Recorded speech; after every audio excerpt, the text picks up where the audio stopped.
High friends, नमस्ते। Mums magic फुडमा यहाँहरूलाई स्वागत छ। यदि हजुरहरूले हाम्रो च्यानललाई सब्सक्राइब गर्नुभएको छैन भने प्लिज सब्सक्राइब गरिदिनु होला र नयाँ नयाँ रेसिपीको नोटिफिकेसन पाउनको लागि यो बेल आइकनलाई पनि प्रेस गरिदिनु होला।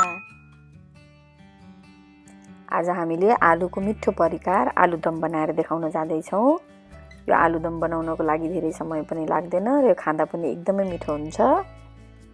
अब सुरु गरौँ है त आलु दम बनाउनको लागि। यहाँ मैले लगभग 200 ग्राम जति आलुलाई पहिले नै बोइल गरेर यसको पोक्रा फालेर यसरी रेडी गरेको छु। मैले भने मिडियम साइजको आलुलाई 2 खप्टेरा बनाएको छु एउटा आलुलाई। र यहाँ मैले 2 चम्चा तेल राखेँ। तेल राखेपछि मैले यो काटेर राखेको आलुलाई म यसरी फ्राई गर्न जाँदैछु। मैले केही पनि नराखिकन एकछिन यो आलुलाई राम्रोसँग फ्राई गर्छु।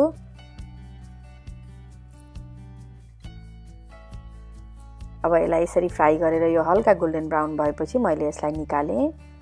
अब यही प्यानमा मैले यहाँ 1 ठुलो चम्चा तेल एड गरेँ फेरि, र यसमा मैले 1 सानो चम्चा जिरा पनि राखेँ। जिरा राखेपछि मैले यसलाई हल्का चलाउँछु। चलाएपछि मैले यहाँ एउटा खुर्सानी, हरियो खुर्सानी राखेँ। आफ्नो स्वादअनुसार खुर्सानी राख्नु होला।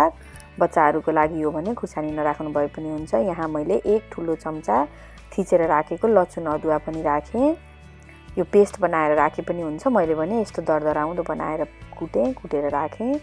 र मैले यो लसुन अदुवालाई हल्का भुट्छु, यसलाई रातो हुन दिन्छु। र अब मैले यसमा एउटा सानो प्याज पनि काटेर मैले यसरी राखेँ र मैले यसलाई यो प्याजलाई रातो हुने बेलासम्म एकछिन भुट्छु। र यसरी भुटिसकेपछि मैले यहाँ 3-4 वटा जति ल्वाङलाई थिचेर राखेँ। ल्वाङले यसको मिठो बास्ना आउँछ र यो एकदम मिठो हुन्छ, त्यही भएर मैले ल्वाङ पनि थिचेर राखेँ। र यहाँ मैले स्वादअनुसार नुन पनि राखेँ। बेसार पाउडर राखेँ आधा सानो चम्चा रातो धुलो पाउडर खुर्सानीको राखेँ। तपाईँले नराख्नु भए पनि हुन्छ। यहाँ मैले भुटेर पिनेर राखेको जिराको धुलो राखेँ र यो 1 सानो चम्चा जिरा धनियाँको पाउडर पनि राखेँ। राखेपछि मैले यसलाई यसरी राम्रोसँग एकछिन भुट्छु। मैले यहाँ हल्का भुटेँ। यसरी भुटिसकेपछि मैले यो 1 ठुलो चम्चा बेसनको पिठो राखेँ। बेसनको पिठोले यो ग्रेभी एकदमै राम्रो बन्छ र यसले स्वाद पनि मिठो दिन्छ, त्यही भएर मैले बेसनको पाउडर राखेँ। र मैले त्यति राखिसकेपछि मैले यहाँ थोरै पानी पनि राखेँ, किनभने यो अलि धेरै ड्राई भयो। तपाईँले थोरै तेल एड गरे पनि हुन्छ। मैले तेल राख्नुभन्दा थोरै पानी राखेर यो मसलालाई एकछिन पकाउँछु। र यो मसलालाई यसरी पकाइसकेपछि यो यस्तो देखिन्छ। र यहाँ मैले एउटा मिडियम साइज टमाटरलाई काटेर यसरी राखेँ। मसिनो बनाएर टमाटर काट्नु होला। तपाईँले ब्लेन्ड गरेर टमाटर राखे पनि हुन्छ। मैले भने मसिनो बनाएर काटेर यसरी राखेँ।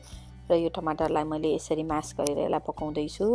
यो लगभग टमाटर पाकिसकेपछि मैले 1 ठुलो चम्चा दही राखेँ। दही राख्ने बेलामा ग्यास बन्द गर्नु होला, होइन भने यो फाट्यो भने राम्रो हुँदैन। एकचोटि ग्यास बन्द गरिदिनुहोस्, दही राख्नुहोस्।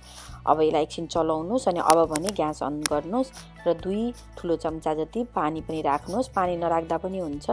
तपाईँलाई ग्रेभी एकदमै थिक मनपर्छ भने पानी नराखे पनि हुन्छ, तर 1-2 चम्चा पानी राखेर पकायो भने यो यतिको ग्रेभी देखिन्छ। र हेर्नु त यो मसला लगभग पाकेर रेडी पनि भइसक्यो। राम्रोसँग पाक्यो मसला। अब यसमा मैले अघि भुटेर राखेको आलुलाई यसरी मिक्स गरेँ।